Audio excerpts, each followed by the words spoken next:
అందుకనే ఆ భగవంతుడి దగ్గరకు వచ్చినప్పుడు ఆయన భగవంతుడిని ఎలా గుర్తించాలి, ఈయన అసలు సిసలు అవతారం అని ఎలా గుర్తించాలి, నేనే అని సత్యం అని చెప్పుకుంటే సరిపోతుందా? ఆయన జీవితంలో సత్యం మూర్తిభవించాలి, సత్యం తొనికిసలాడాలి, సత్యం ఉట్టిపడాలి, అసత్యం కనపడకూడదు, ధర్మానికి మూలకర్త అవ్వాలి. అందుకని యేసుక్రీస్తు వారు తన మిత్రుల ముందు కాదు, చాలా మంది మిత్రులతో పక్కన ఉన్న శిష్యులతో చెంచాగాళ్లతో డబ్బాలు కొట్టించుకుంటూ ఉంటారు. ఈయన ఆ బ్యాచ్ కాదు. ఈయన శత్రువుల ముందు నిలబడి ఒక సవాలు విసిరాడు. విసిరి 2000 సంవత్సరాలైంది ఇప్పటికీ. ఆ సవాలు ఒక ప్రశ్న రూపంలో ఉంది.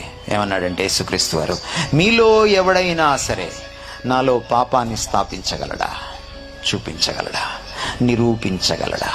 మీలో ఎవడైనా సరే నేను ధర్మాత్ముణ్ణి కాదని చూపించగలరా? 2000 సంవత్సరాల తర్వాత కూడా యేసుక్రీస్తులో